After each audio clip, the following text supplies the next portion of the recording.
بسم اللہ الرحمن الرحیم۔ جناب سٹوری میں نے ایک ہی شیئر کرنی ہے۔ سٹوری بڑی اہم ہے۔ سٹوری اس لیے اہم ہے، آپ کو پتہ ہے سٹوری ہے ہی آج کل یہی اہم، لیکن اب یہ سینٹ الیکشن ہو رہے ہیں نا، اس سینٹ الیکشن پہ یوسف رضا گیلانی کا مشترکہ امیدوار ہونا، سینٹر سے پی ڈی ایم کا مشترکہ امیدوار ہونا اتنی اہمیت کیوں اختیار کر گیا ہے؟ یوسف رضا گیلانی کے سینٹ الیکشن میں کون سا بڑا راز چھپا ہے کہ تحریک انصاف کی صفوں میں کھلبلی سی مچ گئی ہے؟ یوسف رضا گیلانی جو سابق وزیر اعظم بھی ہیں، سینٹ الیکشن میں کون سا ایسا راز چھپا ہے کہ جس نے وزیر اعظم صاحب کو تل ملا کے رکھ دیا ہے؟ کیا چکر ہے آخر؟ اسی وجہ سے تو ساری کی ساری امیدیں تحریک انصاف کی سپریم کورٹ سے لگی ہیں۔ اب معاملہ یہ ہے کہ کانسٹیٹیوشن بڑا کلیئر ہے، آئین بہت کلیئر ہے۔ اب سپریم کورٹ جیسے آج بھی وہاں سماعت، کل بھی سماعت، اب آپ دیکھیے گا اگر وہ ابھی انہوں نے باقیوں کو بھی سننا ہے، کسی کو نہیں سنا سوائے اٹارنی جنرل کو، آج بھی وہ سن رہے ہیں، جناب دوبارہ بلایا ہے اور وہ سن رہے ہیں۔ ابھی تھوڑی دیر بعد جو ہو سکتا ہے جب آپ ویڈیو دیکھ رہے ہیں اس وقت یہ خبر بھی آ جائے، اس کی سماعت بھی ختم ہو جائے۔ لیکن اب بات یہ ہے کہ تحریک انصاف کی ساری امیدیں اسی پہ لگی ہیں کہ کہیں کوئی اوپن بیلٹ کا کوئی چکر نکل آئے۔ اگر اوپن بیلٹ نہ ہو تو اوپن بیلٹ ٹائپ کوئی ہو جائے، اگر اوپن بیلٹ نہ ہو، بیلٹ سیکرٹ ہو، لیکن وہ کوئی بیلٹ جو ہے نا ٹریسیبل ہو جائے۔ اب اگر ایسا کوئی آرڈر آ جاتا ہے، ایک تو آرڈر بہت متنازعہ ہوگا، اس آرڈر کو اپوزیشن نہیں مانے گی، اس آرڈر کو عوام نہیں مانیں گے، بہت سارے وہ اس طریقے سے نا، اس طریقے سے تو سپریم کورٹ کا آرڈر ماننا پڑتا ہے۔ جیسے پاناما کھیلتے کھیلتے اقامہ نکل آیا، مان لے کہ ماننے سے مراد یہ ہے کہ اس کی کوئی وہ ویلیو نہیں رہتی، اس کو وہ ہمیشہ ہی متنازع رہتا ہے۔ تو اب اس پریشر سے بچنے کے لیے کہ کسی طریقے سے جناب وہ اس کوشش میں ہے مبینہ طور پہ بادیوں نظر میں کہ جناب سانپ بھی مر جائے، لاٹھی بھی نہ ٹوٹے، کوئی ایسا تو بھی راضی والا کوئی اس طرح کی کوئی فیصلہ ہو جائے، تو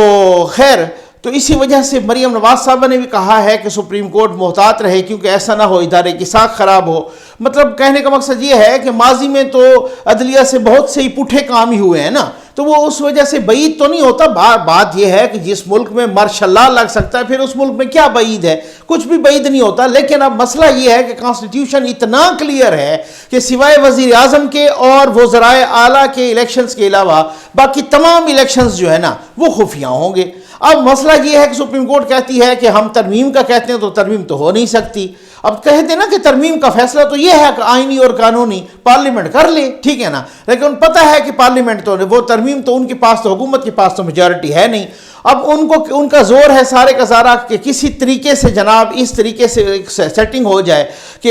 یہی آئینی اور قانونی پوزیشن رہے، لیکن جو بیلٹ ہونا وہ بھی کسی طریقے سے دیکھا جا سکے تاکہ بعد میں رہنما پکڑ سکیں کہ کس نے کس کو ووٹ دیا۔ اب وہ قانونی اور آئینی ماہرین بشمول الیکشن کمیشن کہتا ہے کہ موجودہ پوزیشن کے ہوتے ہوئے ایسا ممکن نہیں ہے۔ اب بڑی عجیب سا ایک سٹیل میٹ سی کیفیت ہو گئی ہے، ایک بالکل ہی اس طریقے کا جیسے ہوتا ہے نا سٹیگنیشن، وہ بالکل سٹیگنیشن سی پیدا ہو گئی ہے، سٹیل میٹ سی کیفیت پیدا ہو گئی ہے، ایک ایسی کیفیت پیدا ہو گئی ہے کہ جس میں کچھ بھی نہیں سمجھ آ رہی ہے، ایک آئینی بحران سا پیدا ہو گیا ہے۔ اب دیکھیں کہ کیا فیصلہ کیا آتا ہے، اس کا تو چلو دیکھیں گے۔ لیکن اب مسئلہ یہ ہے کہ لوگ کہہ رہے ہیں کہ جناب زرداری صاحب نے ایک ایسا امیدوار اتارا ہے۔ اب تحریک انصاف کی صفوں میں کھلبلی کیوں ہے جناب؟ اس وجہ سے ایک ایسا امیدوار اتارا ہے کہ جس امیدوار کی جہانگیر ترین صاحب سے بھی رشتہ داری ہے، جس امیدوار کی جناب جی ڈی اے والوں سے بھی رشتہ داریاں ہیں، وہ جہانگیر ترین صاحب سے لے کر تو جی ڈی اے تک ان کی رشتہ داریاں ہیں۔ وہ ایسا امیدوار ہے یوسف رضا گیلانی صاحب کہ وہ جب وزیر اعظم تھے تو انہوں نے بہت ساروں کو نوازا، ٹھیک ہے نا، اچھا خود پنجاب میں بھی، یہاں ادھر ادھر، اچھا وہ جو امیدوار ہیں وہ بڑے ایک یوں سمجھ لیں کہ بہت اچھا وہ تاریخ کے واحد امیدوار تھے وزیر اعظم کے کہ جو متفقہ طور پہ جو پوری کی پوری اپوزیشن نے بھی ان کو ووٹ، یعنی ان کے مقابلے میں وزیر اعظم کا کوئی کینڈیڈیٹ نہیں تھا، وہ متفقہ طور پہ ساری کی ساری، ایسا پہلی دفعہ ہوا تھا۔ تو بات تو ڈر تو لگتا ہے نا پھر تحریک انصاف والوں کو کہ یہ ایک ایسا وزیر اعظم کہ جو اتنا متفقہ اور مشترکہ وزیر اعظم بنا تھا کہ اس کے مقابلے میں کسی نے وزیر اعظم کے لیے اپنا کینڈیڈیٹ ہی کھڑا نہیں کیا تھا۔ تو وہی تو امیدوار ہے یہاں پر۔ ایک تو وہ ان کو اس طریقے سے جناب، میں بتاتا ہوں کہ راز کیا ہے، کیا چھپا ہوا وہ راز ہے، کیوں کھلبلی ہے اور کیوں اتنا خوف ہے۔ اب مسئلہ یہ ہے، میں آپ کو بتاتا ہوں کہ پی ڈی ایم بشمول، مطلب پی ڈی ایم کی بڑی جماعتیں، اب نون لیگ دیکھ لیں، مولانا صاحب دیکھ لیں، ایون پیپلز پارٹی بھی دیکھ لیں، باقی بھی دیکھ لیں، اور 26 مارچ کا انہوں نے جناب لانگ مارچ کا اعلان کیا ہوا ہے۔ لیکن زرداری صاحب کچھ اور پتے کھیل رہے ہیں۔ آپ کو پتہ تو ہے زرداری صاحب کیسے پتے کھیلتے ہیں۔ زرداری صاحب جناب یہ پتے کھیل رہے ہیں کہ وہ کہہ رہے ہیں کہ بھائی کسی طریقے سے ایسا ہو جائے کہ اگر سیکرٹ بیلٹ ہوتا ہے، دیکھیں اگر اوپن ہوتا ہے نا، اور پھر بھی کہتے ہیں کہ جناب بیلٹ ٹریسیبل ہو یا اس طرح کا کوئی چکر ہو جاتا ہے، تو پھر سنا یہی ہے ذرائع سے کہ پھر انہوں نے کوئی اور چکر کیا ہوا ہے کچھ لوگوں نے، ٹھیک ہے نا، اور لوگوں نے ان کو غیر حاضر کروانے والا یہ بھی چکر ہوتا ہے نا۔ اچھا پھر اگر بالفرض، کیونکہ شیخ رشید صاحب نے خود فرما دیا کہ بیلٹ سیکرٹ ہو یا اوپن، بکنے والے بک جاتے ہیں، اس کا مطلب ان کو اطلاعات ہیں۔ او بھائی میرے، جب 2018 مارچ 2018 میں الیکشن ہو رہا تھا سینٹ کا،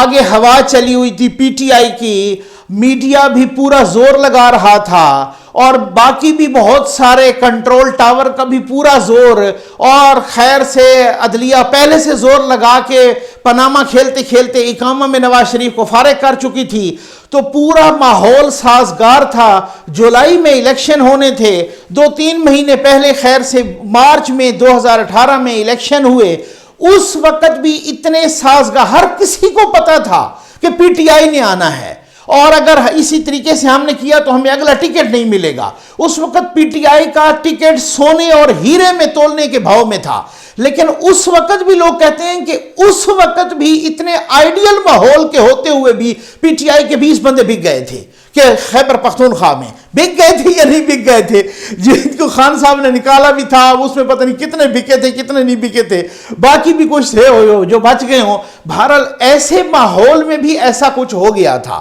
کہ جب آگے سب کو پتا تھا، بچے کو، کہ جو حالات بن رہے ہیں وہ پی ٹی آئی کے ہی بن رہے ہیں، اور حکومت پکی پی ٹی آئی کی آئی، پورے میڈیا کو سب نے اپنا اپنا کام برابر کر دیا تھا، ٹھیک ہے۔ لیکن اب تو صورتحال ہی ڈیفرنٹ ہے، اب تو صورتحال ہی خیر سے ایسی صورتحال ہے کہ اب آپ خود اندازہ کر لیجئے کہ اب تو مہنگائی کہاں جا رہی ہے۔ اچھا پھر آپ دیکھیں، میں بتاتا ہوں کہ راز کیا ہے، راز چھپا ہوا ضرور بتاؤں گا اس میں، راز کیا ہے، کھلبلی کیا ہے، کیوں اتنا ڈر ہے، کیوں اتنا خوف ہے، کیوں اتنی کپاہٹ ہے حکومتی صفوں میں۔ یوسف رضا گیلانی کے یہاں پچ ہونے سے، یہاں پر الیکشن لڑنے سے اور متفقہ الیکشن لڑنے سے 8 سے 9 ووٹوں کا فرق پڑ رہا ہے، یعنی 9 ووٹ ہی چاہیے، تب یوسف رضا گیلانی حفیظ شیخ صاحب کو چاروں شانے چت کر کے وہ سینیٹر بن سکتے ہیں 9 ووٹ۔ اب یہ معاملہ ساری گیم اڑی 9 ووٹوں پر ہے، ٹھیک ہے نا۔ اچھا اب بات یہ ہے کہ یوسف رضا گیلانی، لوگ کہتے ہیں، دیکھ لیں کچھ بھی ہو سکتا ہے، لیکن مسئلہ یہ ہے کہ لوگ کہتے ہیں کہ یوسف رضا گیلانی صاحب کے لیے ماحول کیوں سازگار ہے۔ نمبر 1، یوسف رضا گیلانی صاحب بڑے انڈسپیوٹڈ سے بندے ہیں، یوسف رضا گیلانی صاحب بہت ہی کول مائنڈڈ ہیں، یوسف رضا گیلانی صاحب بہت ہی یاروں کے یار بندے ہیں۔ نمبر 2، یوسف رضا گیلانی صاحب کی یہ رشتہ داری ہے جہانگیر ترین صاحب سے بھی، اور جہانگیر ترین صاحب کا بہت بڑا گروپ ہے۔ یوسف رضا گیلانی صاحب کی رشتہ داری ہے جی ڈی اے والوں سے بھی، ان کا بھی ایک اپنا گروپ ہے۔ یوسف رضا گیلانی صاحب سے خود نون والے بھی بہت خوش ہیں، جس کی وجہ سے وہ تھا نا کہ شبلی فراز صاحب نے کہا کہ نون لیگ اس کو ووٹ دے گی، تو میں نے پوچھا، انہوں نے کہا جی بالکل دیں گے، یہ اندر کی بات ہے کہ وہ کہہ رہے ہیں کہ جی بالکل دیں گے۔ اب بات کی ہے تو وہ کہہ رہی ہیں ادھر ادھر کے مخالفین کے جناب نون، جس کا مطلب ہے ان کو امیدیں نون پہ ہی کوئی لگی ہوئی ہے کہ اگر انہوں نے نہ دیا تو نہ دیا، ادروائز تو ان کو خدشہ ہے کہ اگر نون نے بھی ایز اٹ از ووٹ دیا تو پھر تو پکا ہی حفیظ شیخ صاحب گئے۔ اب یوسف رضا گیلانی صاحب نے بہت سو کو نوازا بھی ہے اپنے دور حکومت میں۔ یوسف رضا گیلانی صاحب سے بہت سارے ایم این ایز ان کے پرسنل بھی یاریاں ہیں، وہ ان سے خوش بھی ہیں، اس وقت بھی تھے اور آج بھی ہیں۔